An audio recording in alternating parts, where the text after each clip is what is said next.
Hello students, welcome to my YouTube channel जिसका नाम है एडुकेटिव। और आज हम करने वाले हैं चैप्टर 1 के क्वेश्चन आंसर्स। क्योंकि बच्चों चैप्टर पढ़ने के बाद बहुत सारे बच्चों की रिक्वेस्ट आ रही है कि मैम प्लीज़ कुछ इस चैप्टर से रिलेटेड क्वेश्चन आंसर करवा दीजिए, जिससे कि चैप्टर को और अच्छे से हम समझ पाएँ। तो चलिए फिर क्वेश्चन आंसर शुरू करते हैं। तो चलिए स्टार्ट करते हैं क्वेश्चन नंबर 1 से। Select the correct word from the following list and fill in the blanks. तो देखते हैं फर्स्ट सेंटेंस क्या है। The same kind of plants grown on a large scale at a place is called. एक ही तरह के जब प्लांट उगाए जाते हैं बहुत बड़े स्केल पे एक ही जगह पर, तो उसे क्या कहते हैं। हम सब ने पढ़ा था चैप्टर में बच्चों, क्या कहते हैं उसको, क्रॉप कहते हैं। तो यहाँ लिखेंगे क्रॉप। क्या लिखेंगे यहाँ पर, क्रॉप। अब नेक्स्ट देखिए B. The first step before growing crop is dash of the soil. तो क्रॉप उगाने से पहले जो सबसे पहली स्टेप की जाती है वो क्या होती है, वो होती है बच्चों प्रिपरेशन ऑफ सॉइल। तो यहाँ लिखेंगे प्रिपरेशन ऑफ सॉइल। उसके बाद नेक्स्ट देखिए सी। डैमेज सीड्स वो dash on top of water. तो जो बच्चों डैमेज सीड होते हैं, खराब बीज होते हैं, वो क्या करते हैं, वाटर के टॉप पर फ्लोट करते हैं, यानी कि तैरते हैं। तो यहाँ पर क्या लिखेंगे, फ्लोट। क्या लिखेंगे यहाँ पर, फ्लोट। अब नेक्स्ट देखते हैं D. For growing a crop sufficient sunlight dash and dash the soil are essential. तो क्रॉप उगाने के लिए, फसल उगाने के लिए सफिशिएंट मात्रा में हमें क्या क्या चाहिए होता है, सनलाइट और साथ में वाटर और न्यूट्रिएंट्स। तो यहाँ पर हम लिखेंगे वाटर और यहाँ लिखेंगे न्यूट्रिएंट्स। अब है question number 2। Match item in column A with those in column B. बच्चों यहाँ पर दो कॉलम दिए हुए हैं, कॉलम ए और बी। आपको इनको क्या करना है, मैच करना है। तो सबसे पहले दिया है यहाँ खरीफ क्रॉप। खरीफ क्रॉप में किससे मैच करेंगे बच्चों, हम यहाँ पे पैडी एंड मेज से। नंबर 2 पे दिया है रबी क्रॉप्स। रबी क्रॉप्स कौन कौन सी होती हैं, वीट, ग्राम, पी। तो इसलिए यहाँ इसको मैच कर देंगे डी से। अब नंबर 3 पे है केमिकल फर्टिलाइजर्स। तो केमिकल फर्टिलाइजर्स के नाम देखिए यहाँ लिखे हुए हैं कहीं पर कॉलम बी में, बिल्कुल यूरिया एंड सुपर फॉस्फेट। तो इसको मैच करेंगे बी से। अब नंबर 4 है ऑर्गेनिक मैनर, यानी कि जैविक खाद। जैविक खाद किससे बनती है बच्चों, animal excreta, cow dung, urine and plant waste. तो इसको मिला देंगे सी से। अब है question number 3। What are crops. Crops क्या होती हैं, crops are plant of the same kind grown in large quantities for food. तो बहुत सारी मात्रा में एक ही तरह के प्लांट जब उगाए जाते हैं एक ही जगह पर, तो वो क्या कहलाते हैं बच्चों, क्रॉप कहलाती है। Question 4। What is the basis of classification of crops in our country. हमारी जो कंट्री है, हमारा जो देश है, उसमें किस आधार पर फसलों का वर्गीकरण किया जाता है। तो देखिए in our country crops are classified on the basis of season in which they grow. किस आधार पर करते हैं, जिस सीजन में उनको उगाया जाता है उसके हिसाब से उनका वर्गीकरण किया जाता है। अब है question number 5। What are kharif crops. Kharif crops क्या होती हैं, the crops which are sown in the rainy season and harvested in September October are called kharif crops. तो जो फसलें रेनी सीजन में बोई जाती हैं और सितंबर अक्टूबर में काटी जाती हैं, उन्हें कहा जाता है बच्चों खरीफ क्रॉप्स। अब है question number 6। What are summer crops. Summer crops किन्हें कहते हैं, the crops which are grown in the summer season and harvested before rainy season are called summer crops. तो जो फसलें गर्मी के सीजन में बोई जाती हैं और रेनी सीजन से पहले काट ली जाती हैं, उन्हें कहा जाता है समर क्रॉप्स। अब है question number 7। Name 2 summer season crops.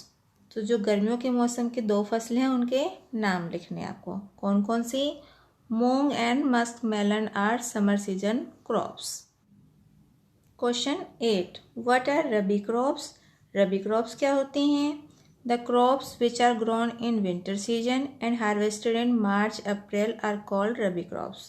जो फसलें विंटर सीजन में बोई जाती हैं और मार्च अप्रैल के मंथ में काटी जाती हैं वो कहलाती हैं रबी क्रॉप्स। अब है question number 9, why paddy can not be grown in the summer season. जो धान है वो समर सीजन में क्यों नहीं उगाया जाता?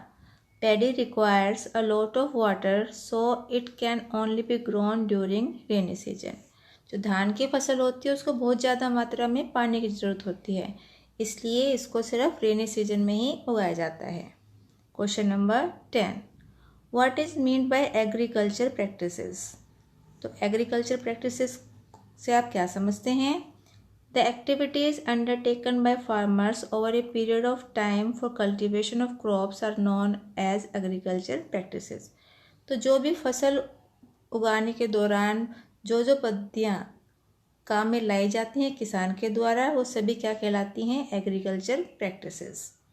Question 11, write a paragraph in your own words on preparation of soil. तो soil is prepared by tilling, that is loosening and turning of soil. तो सॉइल जो होती है किससे प्रिपेयर की जाती है? टिलिंग से, जिसमें कि लूजनिंग और टर्निंग शामिल होता है।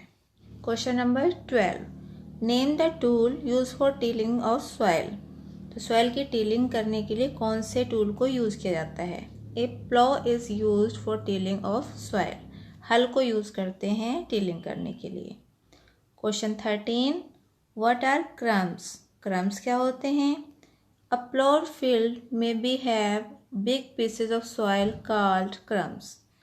तो जो एक हल चलाया हुआ या जुताई किया हुआ खेत होता है उसमें मिट्टी के बड़े बड़े ढेले होते हैं जिनको क्या कहते हैं?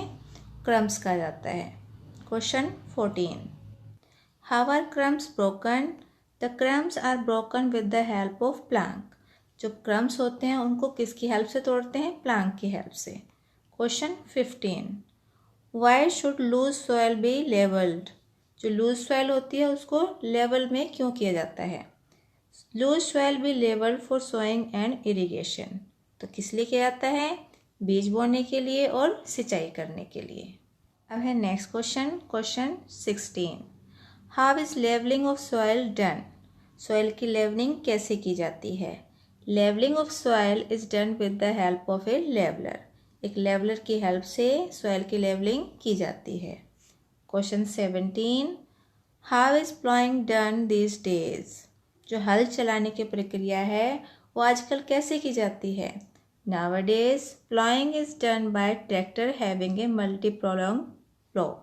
तो एक ट्रैक्टर की हेल्प से हल चलाने की प्रक्रिया की जाती है जिसके पीछे आधुनिक तरीके का हल लगा होता है। Question 18, what is mean by sowing. बुआई क्या होती है? Sowing is the process of putting seed in the soil. तो बुआई एक ऐसा प्रोसेस है जिसमें बीजों को मिट्टी में डाला जाता है। Question 19, what is mean bye good quality seed. Good quality seed से आप क्या समझते हैं? यानी कि अच्छी क्वालिटी के बीज। The good quality seed mean clean and healthy seed of a good variety free from disease. तो अच्छे क्वालिटी के बीज का मतलब है साफ और स्वस्थ बीज जो कि किसी भी बीमारी से ग्रस्त ना हो। अब है question number 20, what is the advantage of sowing seed with a seed drill. एक सीड ड्रिल की हेल्प से बुआई करने के क्या फ़ायदे हैं? यानी कि बीजों को बोने के क्या फ़ायदे हैं? The advantage of sowing seed with a seed drill is that the seed are sown at a proper depth under the soil and the distance between them is uniform. तो जब हम सीड ड्रिल से बीजों को बोते हैं तो एक प्रॉपर डेप्थ पे, एक प्रॉपर गहराई पे डाले जाते हैं सीड और एक प्रॉपर डिस्टेंस पे डाले जाते हैं। Question number 21, what are manure and fertilizer. खाद और उर्वरक क्या होते हैं? The substances which are added to the soil in the form of nutrients for the healthy growth of plants are called manure and fertilizer. ऐसे पदार्थ जो कि मिट्टी में न्यूट्रिएंट्स को बढ़ाने के लिए और प्लांट की हेल्दी ग्रोथ के लिए डाले जाते हैं, वो खाद और उर्वरक कहलाते हैं। Question number 22, what are organic manure? जैविक खाद क्या होती है? मैन्योर ऑब्टेन्ड फ्रॉम एनिमल और plant waste such as cattle dung dropping is called organic manure. जो खाद एनिमल और प्लांट वेस्ट से बनती है वो कहलाती है ऑर्गेनिक मैन्योर, यानी कि जैविक खाद। जब खेत में एक के बाद एक चेंज कर करके फसल उगाई जाती है जिससे कि मिट्टी में पोषक तत्वों की कमी ना हो, तो इसे कहते हैं क्रॉप रोटेशन, यानी कि फसलीय चक्रण। Question 24, what is meant by irrigation? सिंचाई से आप क्या समझते हैं? The supply of water to crop in the field at different intervals is called irrigation. जो खेतों में पानी की सप्लाई होती है अलग अलग अंतराल पर, उसे कहते हैं इरिगेशन, यानी कि सिंचाई। Question 25, what is the drip system of irrigation? सिंचाई में जो ड्रिप सिस्टम होता है वो क्या होता है? Falling of water drop by drop at the root of the plant is called drip system या ड्रिप इरिगेशन। जब पौधों की जड़ों में बूंद बूंद करके पानी दिया जाता है तो वही कहलाता है ड्रिप इरिगेशन या drip system. Question 26, why should weeds be remove? जो खरपतवार होती है उनको क्यों हटाया जाता है? Weeds compete with the crops plant for water, nutrients, space and light and thus affect the growth of crop, so they should be removed. जो मेन क्रॉप होती है, मेन फसल होती है, उसके साथ अगर जो खरपतवार होती है उसको ना हटाया जाए तो वो क्या करती है? compete करती है हमारी मेन फसल के साथ। किस चीज़ के लिए? वाटर के लिए, पोषक तत्वों के लिए, स्पेस के लिए और सनलाइट के लिए, जिससे क्या होता है हमारी जो फसल की ग्रोथ है वो रुक जाती है, पौधे कमज़ोर हो जाते हैं, इसलिए उनको हटाना आवश्यक है। Question 27, name the process of removal of weeds. आपको उस प्रोसेस का नाम लिखना है जिससे कि वीड्स को हटाया जाता है। Weeding is the process of removal of weeds, तो उस प्रोसेस को क्या कहा जाता है? Weeding. Question 28, how is harvesting done in our country? Harvesting कैसे की जाती है हमारे देश में? Harvesting in our country is done either manually by sickle और by a machine called harvester. तो कटाई जो है हमारे देश में या तो मैनुअली की जाती है सिकल की मदद से या फिर मशीन की मदद से की जाती है जिसको कि हार्वेस्टर कहा जाता है। Question 29, name the farm machine used for harvesting and threshing both. तो ऐसी मशीन का नाम लिखना है जिसे हार्वेस्टिंग भी की जाती है और थ्रेशिंग भी। तो क्या है बच्चों उस मशीन का नाम? Combine. Question number 30, what is mean by winnowing? Winnowing से आप क्या समझते हैं? After threshing the grain is separated from the chaff with the help of wind, this is known as winnowing. Threshing के बाद ग्रेन को भूसे से अलग किया जाता है। हेल्प किसकी हेल्प से? विंड की हेल्प से। अब है question number 31, how are food grain store? जो अनाज होता है उसको कैसे स्टोर किया जाता है, यानी कि उसका भंडारण कैसे किया जाता है?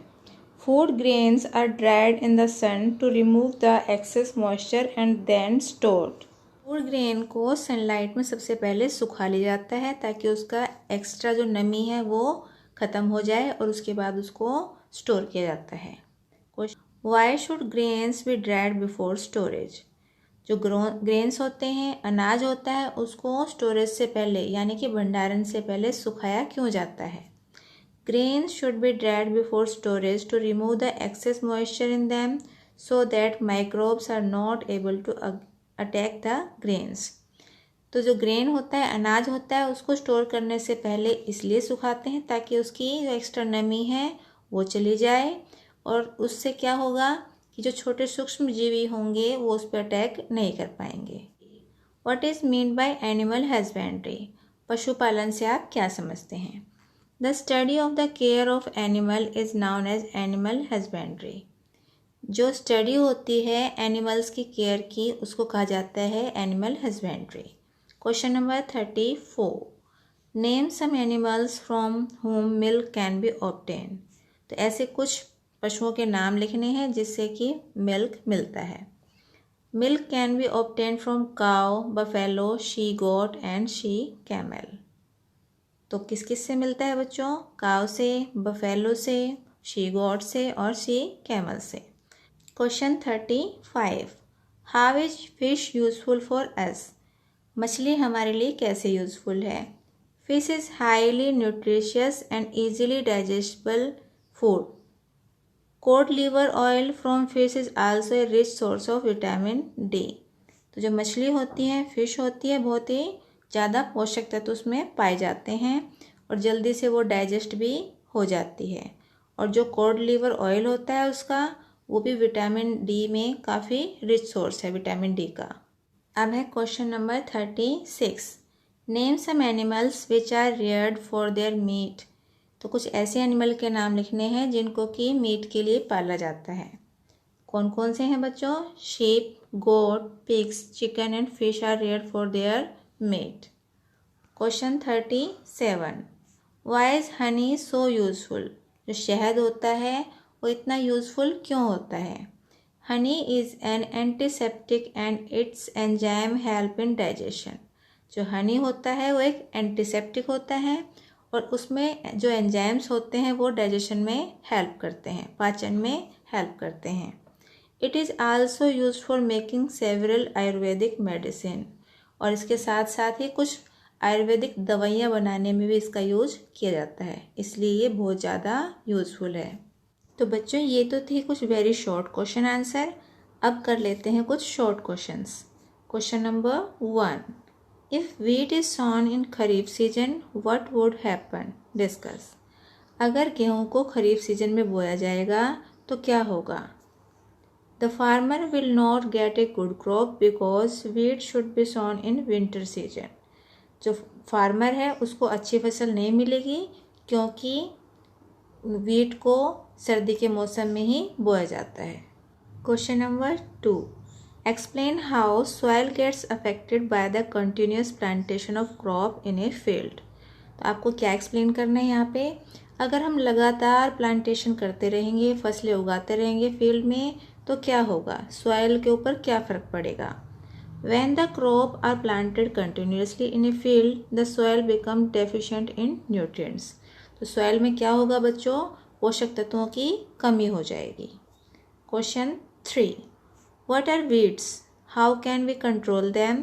weeds क्या होते हैं, यानी कि खरपतवार क्या होती हैं और हम उनको कैसे कंट्रोल कर सकते हैं?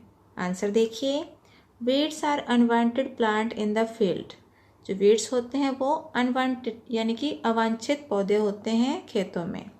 It can be control by during tilling they are removed. तो टीलिंग के दौरान उनको रिमूव कर सकते हैं। बाय रिमूविंग दैम मैनुअली, और उनको मैनुअली हाथ से उखाड़ कर भी रिमूव कर सकते हैं। बाय यूजिंग वीडिसाइड, और खरपतवार नाशी का उपयोग करके भी उनको हम रिमूव कर सकते हैं। अब है question number 4, give 2 examples of each. Number 1 kharif crop, number 2 rabi crop. Can you explain why most crop have a particular season in which they grow. तो आपको क्या बताना है इस क्वेश्चन में? खरीफ क्रॉप और रबी क्रॉप के दो एग्जाम्पल देने हैं और आपको बताना है कि मोस्टली जो फसलें होती हैं वो एक पर्टिकुलर सीजन में ही क्यों उगाई जाती हैं। तो सबसे पहले देखिए, खरीफ क्रॉप के एग्जाम्पल क्या हैं? Groundnut and cotton. उसके बाद है रबी क्रॉप, इसके एग्जाम्पल क्या हैं? P and mustard. उसके बाद नेक्स्ट क्वेश्चन का आंसर देखिए, most crop have a particular season in which they grow because different crop need different temperature, humidity and rainfall. अलग अलग फसलें अलग अलग सीजन में इसलिए उगाई जाती हैं क्योंकि उनको क्या चाहिए होता है बच्चों? अलग अलग टेम्परेचर, अलग अलग ह्यूमिडिटी और अलग अलग रेनफॉल की ज़रूरत होती है।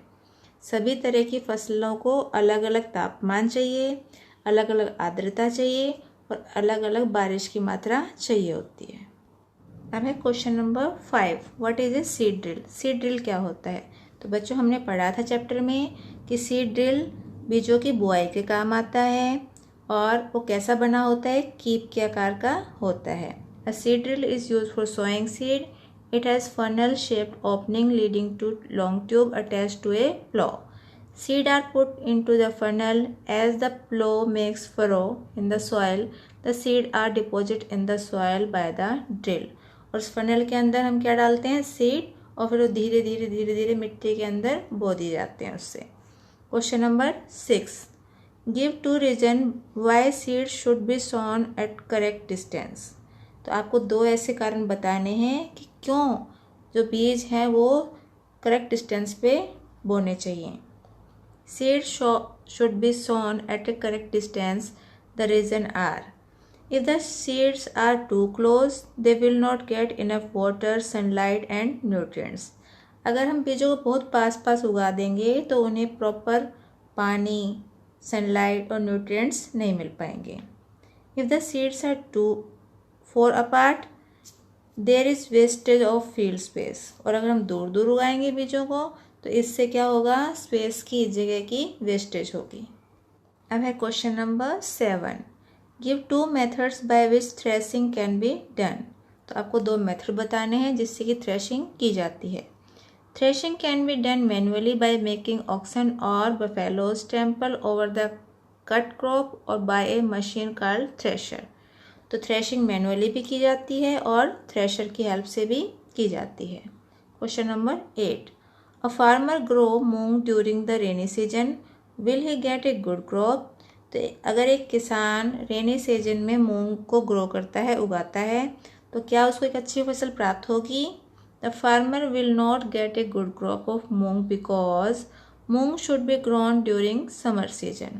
तो फार्मर को एक अच्छी फसल प्राप्त नहीं होगी क्योंकि मूंग कब उगाए जाने चाहिए, समर सीजन में, गर्मी के मौसम में।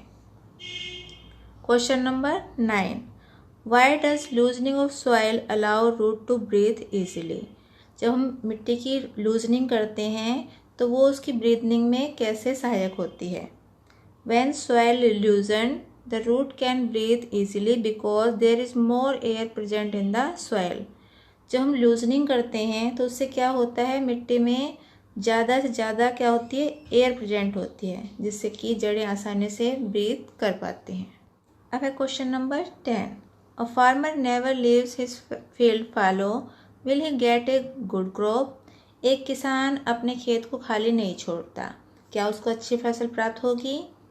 If the field is never left follow, the soil will become deficient in certain nutrients and the farmer will not get a good crop.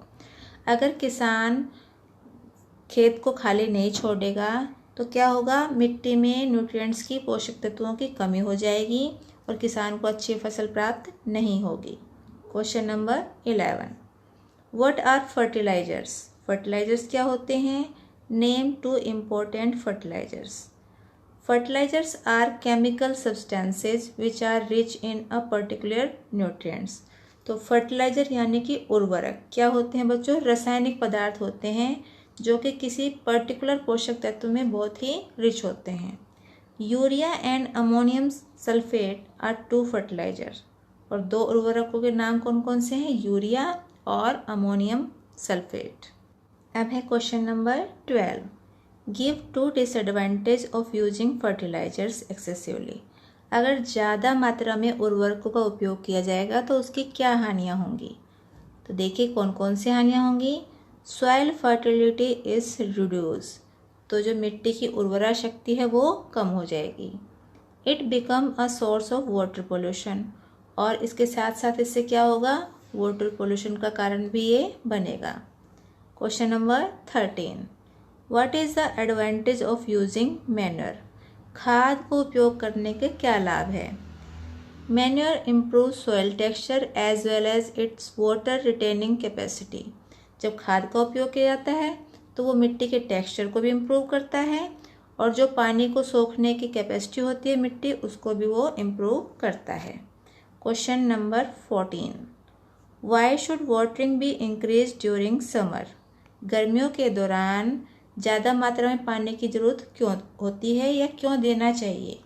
The frequency of watering is higher in summer due to the increase rate of evaporation of water from the soil and the leaves. क्यों देना चाहिए बच्चों पानी ज़्यादा मात्रा में गर्मियों में? क्योंकि जो इवेपोरेशन की रेट है वो बढ़ जाती है सॉइल से भी और लीव्स से भी। अब है question number 15। Name the two main method of irrigation used in India nowadays. तो आजकल जो मेथड यूज़ होते हैं हमारे देश में उनके आपको नाम लिखने हैं, दो सिंचाई के मेथड के। Two main method of irrigation used in India nowadays are sprinkler system and drip system. कौन कौन से हैं बच्चों? स्प्रिंकलर सिस्टम और drip system. Question number 16। When should the weedicide be spread.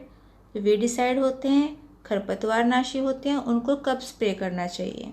The weedicide are spread during the vegetative growth of weed before flowering and seed formation.